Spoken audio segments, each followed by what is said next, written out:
శాంతి. బాబా ఈరోజు మురళిలో మనమెంత పద్మాపదం భాగ్యశాలి పిల్లలం నశ కలిగించారు. భగవంతుడు స్వయంగా మన యొక్క అలంకరణ చేస్తూ ఉన్నారు. మనం చాలా సంతోషంగా ఉండాలి, చాలా లవ్లీగా ఉండాలి. మనం మన యొక్క భాగ్యాన్ని చూసుకొని హర్షించాలి. భగవంతుడు స్వయంగా చదివిస్తున్న చదువు పట్ల ఎప్పుడు సంశయం కలగకూడదు అన్నారు. ఇది 26 जून मुरली। मीठे बच्चे सदा इसी नशे में रहो कि हमारा पद्मा पदम भाग्य है, जो पतित पावन बाप के हम बच्चे बने हैं। మధురమైన పిల్లలు ఎల్లప్పుడూ ఇదే నశలో ఉండండి. మాది ఎంత పద్మాపదమ భాగ్యము, పతిత పావనుడైన తండ్రికి మేము పిల్లలుగా అయ్యాము. ఉన్సే హమే బేహద్ సుఖ్ కా వర్షా మిల్తా హై, వారి నుండి మాకు అనంతమైన సుఖం యొక్క వారసత్వం లభిస్తుంది. మధురమైన పిల్లలు సదా ఇదే నశలో ఉండాలి. మాది చాలా పద్మాపదమ భాగ్యము, పతిత పావనుడైన తండ్రికి మేము పిల్లలుగా అయ్యాము. వారి నుండి మాకు అనంతమైన సుఖం యొక్క వారసత్వం లభిస్తుంది అని. ఈ నశ తగ్గకూడదు. బాబా చెప్తారు, ఎంతెంత నశలో ఉంటారో అంతంత మీ స్థితి చాలా ఉన్నతంగా అవుతుంది. ఎందుకంటే ప్రాక్టికల్గా నశ అనేది స్వరూపంలో కనిపిస్తుంది. అందుకే క్షణ క్షణం సంగమ యుగంలో మనం పొందుతున్నటువంటి భాగ్యాన్ని స్మరించుకుంటూ ఉండాలి. ప్రశ్న: तुम बच्चों को किसी भी धर्म से घृणा व नफरत नहीं हो सकती है, क्यों? పిల్లలైన మీకు ఏ ధర్మం వారితో కూడా ద్వేషము లేక ఏవగింపు అనేది కలగదు. ఎందుకు? పిల్లలైన మీకు ఏ ధర్మం ఆత్మలతో కూడా ద్వేషం కానీ అసహ్యం కానీ కలగదు. ఎందుకు? జవాబు: క్యూంకి తుమ్ బీజ్ और జాడ్ కో జాన్తే హో, ఎందుకంటే మీరు బీజము వృక్షం గురించి తెలుసుకున్నారు. तुम्हें पता है ये मनुष्य सृष्टि रूपी बेहद का झाड़ है, इसमें हर एक का अपना अपना पार्ट है. మీకు తెలుసు ఇది మనుష్య సృష్టి అనేటువంటి అనంతమైన ఆట. ఇందులో ప్రతి ఒక్కరిది తమ తమ పాత్ర ఉంది. नाटक में कभी भी एक्टर्स एक दूसरे से घृणा नहीं करेंगे. నాటకంలో ఎప్పుడు కూడా యాక్టర్స్ మధ్యలో పరస్పరం ద్వేషం అనేది ఉండదు. तुम जानते हो हमने इस नाटक में हीरो हीरोइन का पार्ट बजाया. మీకు తెలుసు మీరు ఈ నాటకంలో హీరో హీరోయిన్ యొక్క పాత్రని వహించారు. हमने जो सुख देखे वह और कोई देख नहीं सकता. మనం ఏ సుఖాలనైతే చూసామో అవి ఇంకెవరు కూడా చూడలేరు. तुम्हें अताह खुशी है कि सारे विश्व पर राज्य करने वाले हम हैं. మీకైతే అనంతమైన సంతోషం, అంతులేని సంతోషం ఉంది. మొత్తం విశ్వం పైన రాజ్యం చేసేవారిమి మేమే అని. మరి మనకి మన చెట్టు యొక్క కొమ్మల ఆకులే వారు కూడా అని ఎప్పుడు ద్వేషము, కోపము, అసహ్యము, ఏవగింపు ఇలాంటివి కలగకూడదు. ఎందుకంటే బీజరూపుడు శివ్ బాబా మనం వేర్ల భాగంలో ఉన్నాం. మొత్తం వృక్షానికి మనం నీరు అందిస్తూ ఉన్నాం. మరి వృక్షము తన కొమ్మని తనే నరుక్కోదు కదా. మరి మనం కూడా ఏ కొమ్మలోని ఆత్మలతో కూడా ద్వేషాన్ని కలిగి ఉండకూడదు. ఎందుకంటే అందరూ తండ్రి యొక్క పాలనలోనే ఉన్నారు. ప్రతి ఒక్కరిది వేరు పాత్ర అయితే ఉంది. ఇందులో ముఖ్యమైనటువంటి రోల్ని హీరో హీరోయిన్ పాత్రని దేవతలు పోషిస్తూ ఉన్నారు. మనమైతే చాలా సుఖం చూసాం. మనం చూసినన్ని సుఖాలు ఇంకెవరు కూడా చూడలేరు. మరి ఆ సంతోషంలో ఉండాలి. విశ్వ రాజ్య భాగ్యాన్ని మేమే పొందుతున్నాం, విశ్వం మొత్తం పైన రాజ్యం చేసేవారిని మేమే అని ఆ నశలో ఉండాలి. ఓం శాంతి. ఓం శాంతి అనగానే పిల్లలకి ఈ జ్ఞానం లభించింది. మొత్తం సృష్టి యొక్క నాలెడ్జ్ అంతా మీ బుద్ధిలో వచ్చేస్తుంది. తండ్రి యొక్క బుద్ధిలో ఎలాంటి నాలెడ్జ్ ఉంది? మనుష్య సృష్టి రూపీ వృక్షం ఎలా వృద్ధి చెందుతుంది? కల్పవృక్షం అని దీన్ని ఎందుకు అన్నారు? దీని ఉత్పత్తి, పాలన, వినాశనం ఎలా జరుగుతుంది? ఇవన్నీ మీ బుద్ధిలో రావాలి. ఏ విధంగా జడమైన వృక్షాలు ఉంటాయి, ఇది చైతన్యమైన వృక్షం.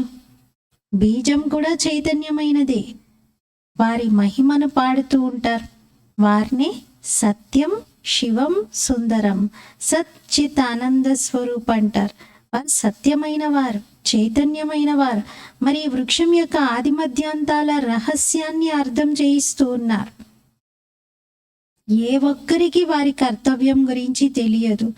ప్రజాపిత బ్రహ్మ యొక్క కర్తవ్యాన్ని కూడా తెలుసుకోవాలి కదా. బ్రహ్మని ఎవరు జ్ఞాపకం చేయరు, అసలు ఎవరికి తెలియదు వారి గురించి. అజ్మేర్లో బ్రహ్మ గుడి ఉంది. మొత్తం ప్రపంచంలో మిగతా దేవతలందరితో పోలిస్తే బ్రహ్మ యొక్క దేవాలయాలు చాలా అరుదు. భారతదేశంలో చాలా తక్కువ. అందులో ప్రత్యేకంగా అజ్మేర్లో ఒకటి బ్రహ్మ గుడి ఉంది. త్రిమూర్తి చిత్రాన్ని మీరు ముద్రిస్తారు. అందులో బ్రహ్మ, విష్ణు, శంకరులు ఉన్నారు. బ్రహ్మ దేవతాయ నమః అంటారు.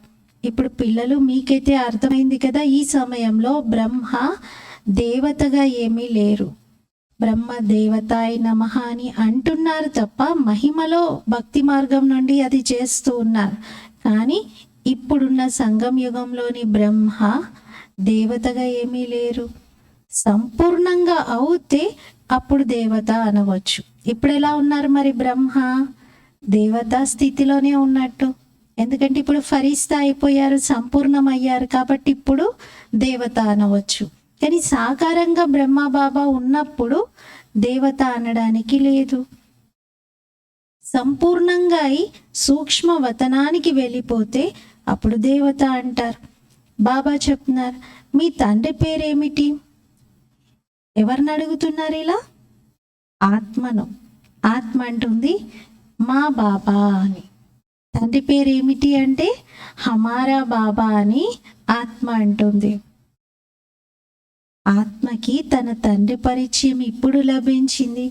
ఎవరికైతే తెలియదో వారు ఏమంటారు? ఎవరికైతే అసలు ఏమీ తెలియదో వారు చెప్పలేరు కూడా. అయినా జవాబు తెలియకుండా ఎవరు ప్రశ్న కూడా వేయలేరు కదా. తప్పకుండా తనకి జవాబు తెలిస్తేనే ప్రశ్న అడుగుతారు. ఇప్పుడు పిల్లలు అర్థం చేసుకుంటున్నారు. ఇద్దరు తండ్రులైతే అందరికీ ఉంటారు. జ్ఞానం అయితే ఈ తండ్రి ద్వారానే అందరికీ లభిస్తుంది. శివబాబాని అందరికీ జ్ఞానం ఇస్తారు. ఇప్పుడు మీరు అర్థం చేసుకుంటున్నారు, శివబాబాకు ఇతడు రథంగా ఉన్నారు.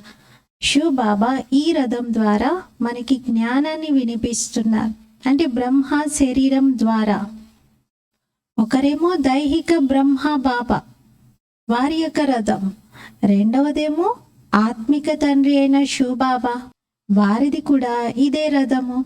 ఆ ఆత్మిక తండ్రి యొక్క మహిమలో సుఖ సాగరుడు, శాంతి సాగరుడు, ప్రేమ సాగరుడు అంటారు. మరి ముందుగా ఈ విషయం బుద్ధిలో ఉండాలి. శివబాబా అనంతమైన తండ్రి, అనంతమైన వారసత్వం లభిస్తుంది. పావన ప్రపంచానికి నేను యజమానిగా అవుతున్నాను.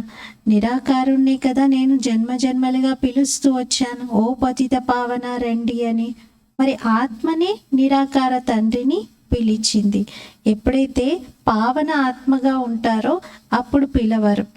సత్యుగంలో పిలవలేదు, అందుకే పతితంగా ఉన్నారు కాబట్టి పిలుస్తూ ఉన్నారు. ఇప్పుడు ఆత్మకు తెలుసు పతిత పావనుడైన తండ్రి ఇతని శరీరంలో వచ్చారు.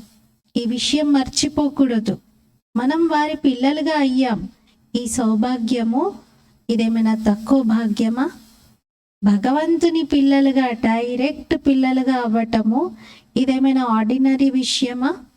ఇది సౌభాగ్యం అనకూడదు, పద్మ పదమ భాగ్యం యొక్క విషయం. మరి తండ్రిని ఎందుకు మర్చిపోవాలి? ఈ సమయంలో తండ్రి స్వయంగా వచ్చారు. ఇవన్నీ కొత్త విషయాలు. శివ జయంతిని ప్రతి సంవత్సరం జరుపుతూ ఉంటారు. మరి ఆ శివపరమాత్ముడు ఈ భూమిపైన ఒకసారి అవతరిస్తేనే కదా అలా జయంతి అని జరిపేది.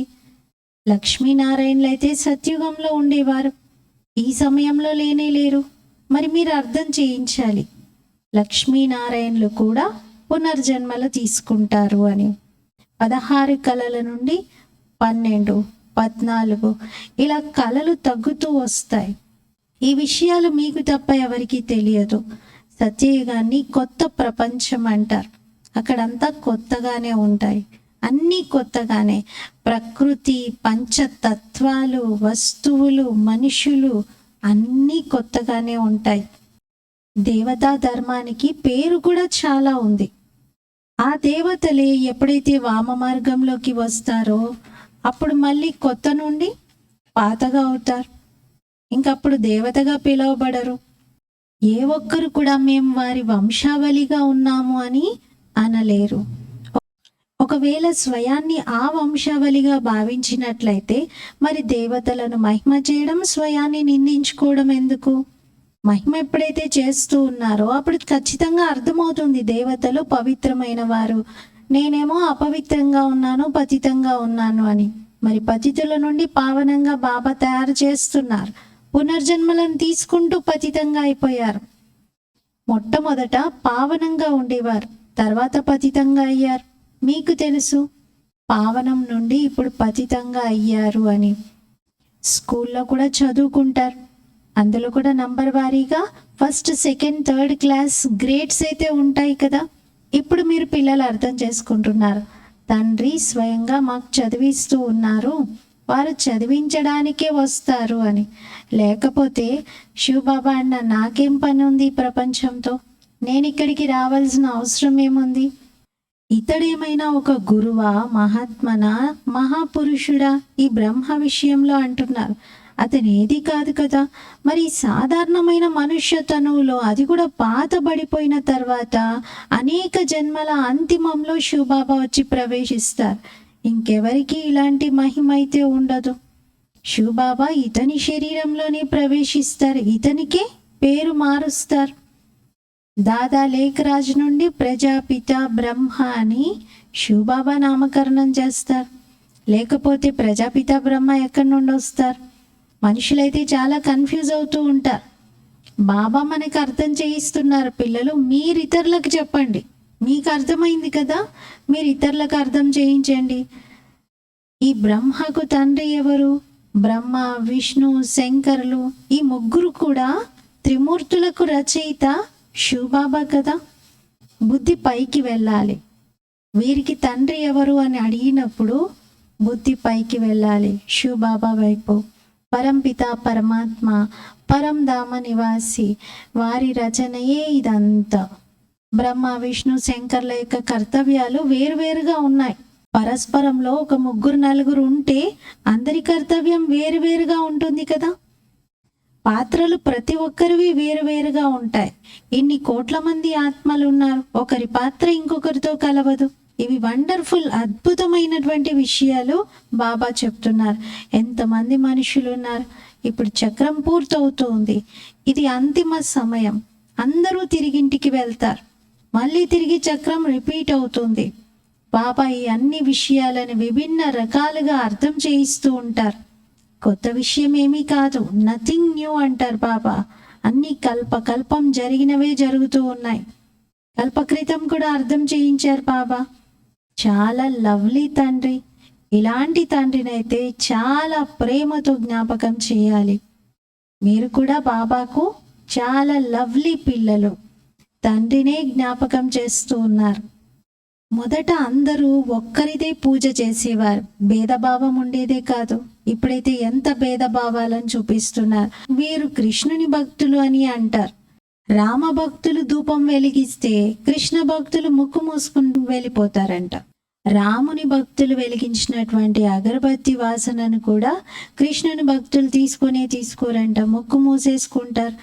ఇలా కూడా కొన్ని విషయాలు శాస్త్రాల్లో వినిపించారు. ఒకరు మా భగవంతుడు గొప్ప అంటే మరొకరు మా భగవంతుడు గొప్ప అని, ఇలా అందరినీ భగవంతుడని భావించుకునేవారు.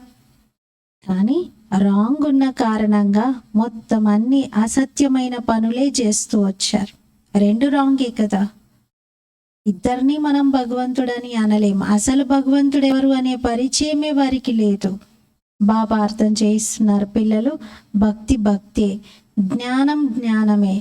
జ్ఞాన సాగరుడు బాబా ఒక్కరే, మిగతాదంతా భక్తి సాగరమే ఉంది. జ్ఞానంతో సద్గతి జరుగుతుంది. ఇప్పుడు మీరు పిల్లలు జ్ఞానవంతులుగా అయ్యారు.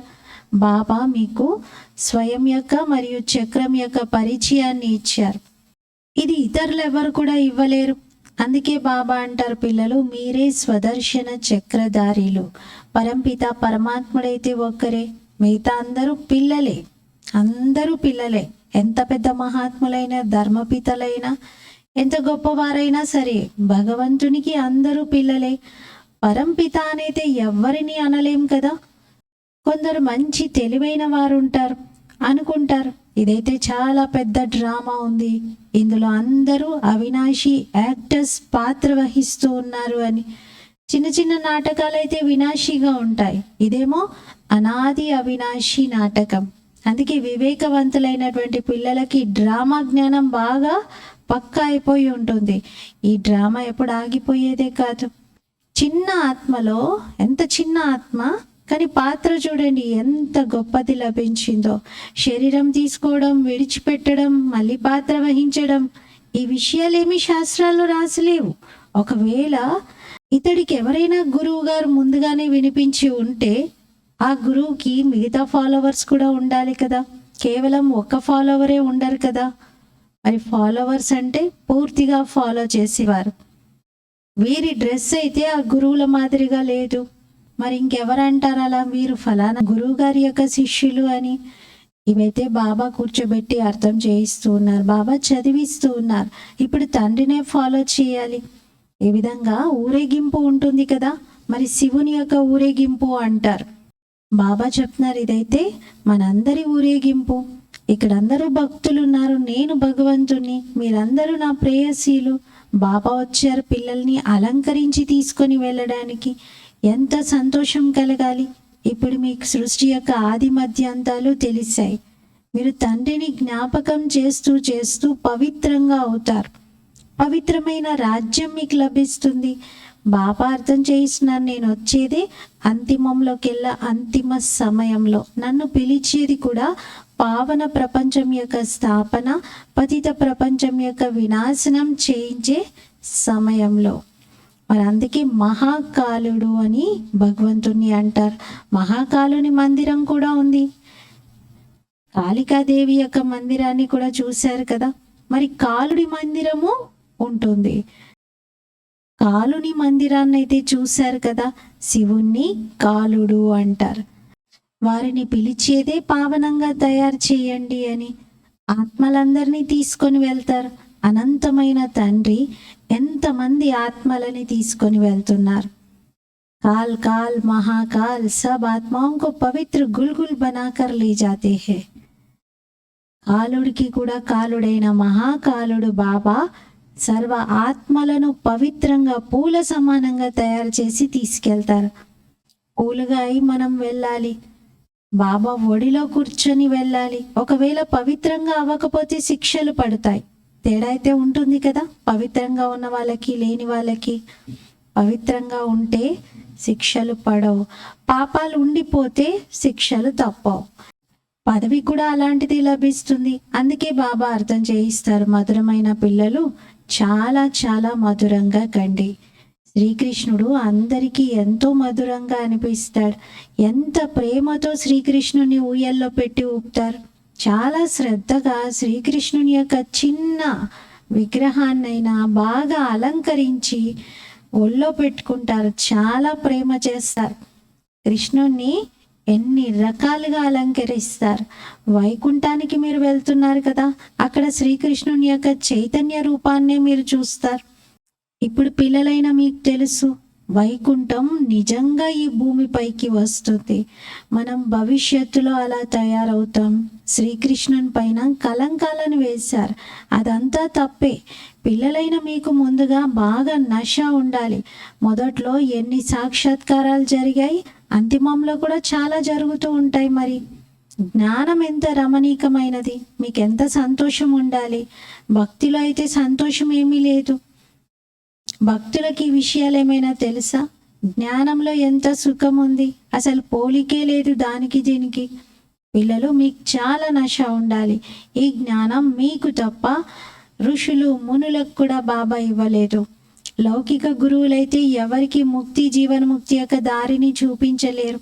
మీరు అర్థం చేసుకుంటున్నారు, ఇక్కడెవరు మనుష్య గురువులు లేరు. మనుష్య గురువులు, హే ఆత్మలారా, హే పిల్లల్లారా, నేను మీకు అర్థం చేయిస్తున్నాను, ఇలా అయితే అనలేరు కదా. తండ్రి పిల్లలు పిల్లలు అంటూ సంబోధిస్తున్నారు. బాబాకు మాత్రమే ఈ ప్రాక్టీస్ ఉంది. మీకు తెలుసు కదా, ఇదంతా నా రచన. అందుకే బాబా తన రచనను చూస్తూ పిల్లలు పిల్లలు అని సంబోధిస్తారు. బాబా అంటారు, నేను అందరికీ రచయితను, మీరందరూ సోదరులు, మీకు పాత్ర లభించింది. మరి ఎలా మీరు పాత్ర వహిస్తున్నారు? అలాగే నేను కూడా నా పాత్ర వహిస్తూ ఉన్నాను. ఆత్మలో మొత్తం పాత్ర ఇమిడి ఉంటుంది. 84 జన్మల్లో ఒక జన్మ యొక్క ఫీచర్స్ మరొక జన్మతో అసలు మ్యాచ్ అవ్వవు. అలా మనుష్య మాతృలందరివి ఒకరివి ఇంకొకరితో కలవవు. ఆ ఒక్కరివి అన్ని జన్మల్లో కూడా ఇంకొక పాత్రతో కలవదు. అంత వైవిధ్యం ఉంది ఈ సృష్టి నాటకంలో. ఇవన్నీ అర్థం చేసుకునే విషయాలు బాబా రోజు అర్థం చేయిస్తూ ఉంటారు. మధురమైన పిల్లలు, మీకు ఎప్పుడూ సంశయం కలగకూడదు అంటున్నారు. తండ్రి పైన సంశయం రాకూడదు, తండ్రి చదివించి చదువు పైన కూడా సంశయం రాకూడదు. సంశయం నిశ్చయం రెండు ఉన్నాయి కదా. తండ్రి అంటే తండ్రి, ఇందులో సంశయం అనేది రాకూడదు. పిల్లలు ఎప్పుడు కూడా నేను తండ్రిని జ్ఞాపకం చేయలేకపోతున్నాను అని అనకూడదు. మీరు గడియ గడియ చెప్తూ ఉంటారు బాబాతో, బాబా యోగం కుదరట్లే, బాబా నేను జ్ఞాపకం చేయలేకపోతున్నాను. అసలు ఎంత అవమానకరంగా ఉంటుంది. తండ్రి అంటున్నారు, జ్ఞాపకం చేయలేకపోతున్నాను అంటున్నారు. మరి అలా అయితే అనకూడదు. యోగం అనే పదాన్ని తీసేయండి. యోగం అనే పదం కరెక్ట్గా లేదు. మీరు రాజ ఋషులు. ఋషి అనగా పవిత్రమైన వారు.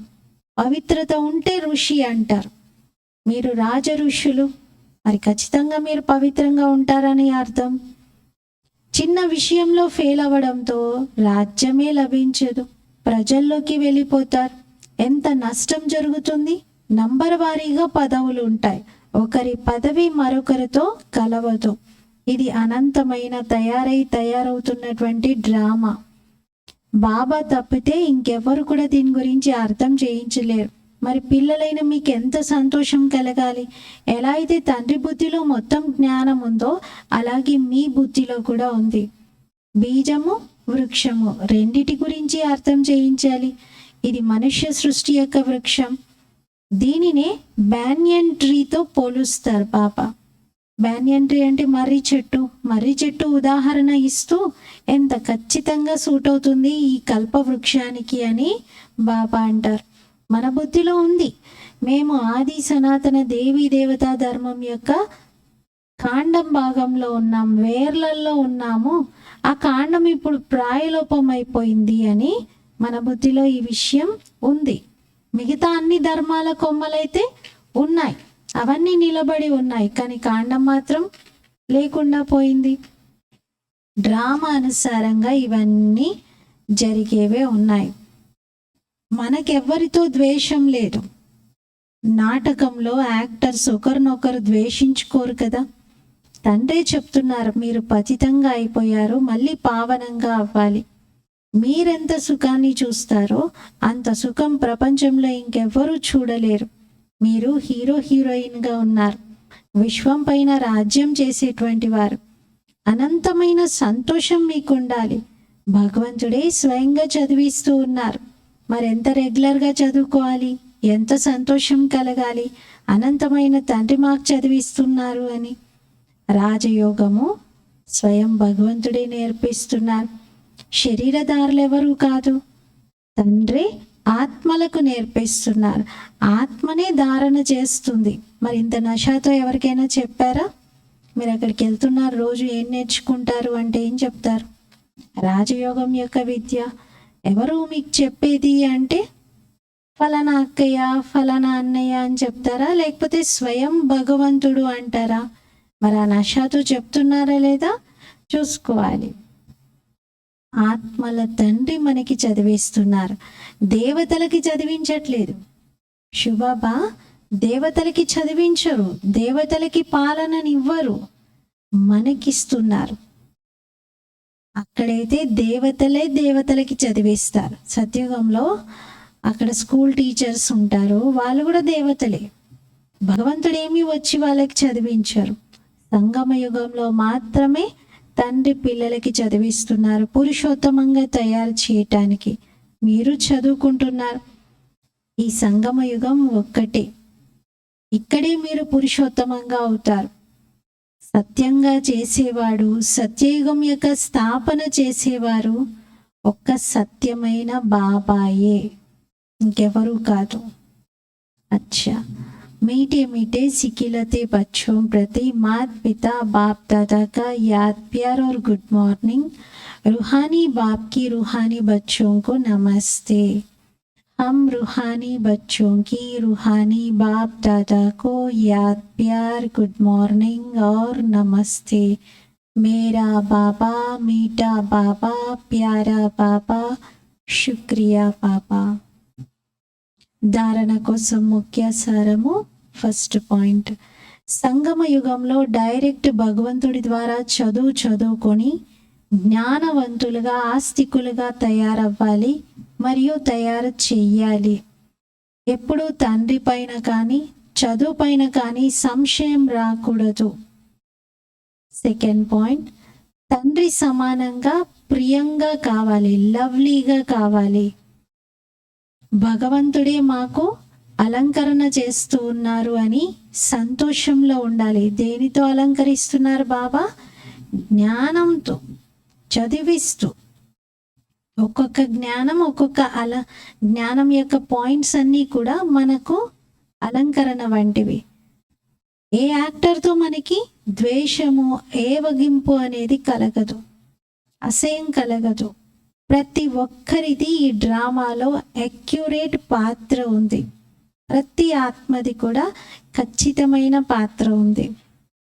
ఫస్ట్ పాయింట్లో బాబా ఏం చెప్పారు? డైరెక్ట్ భగవంతుడు చదివిస్తున్నారు కాబట్టి సంశయం రాకూడదు.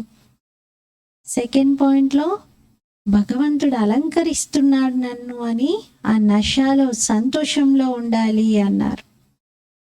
వరదాన్, सेवाओं की प्रवृत्ति में रहते बीच बीच में एकांतवासी बनने वाले अंतर्मुखी भव।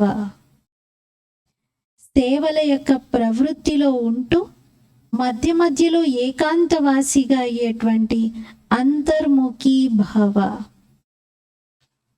సేవల యొక్క ప్రవృత్తిలో ఉంటూ మధ్య మధ్యలో ఏకాంతవాసిగా కావాలి. అంటే చాలా బిజీగా సేవలు చేసుకుంటూ కూడా ఏకాంతవాసిగా అయ్యే అభ్యాసం చేయాలి, అంతర్ముఖిగా కావాలి అంటున్నారు.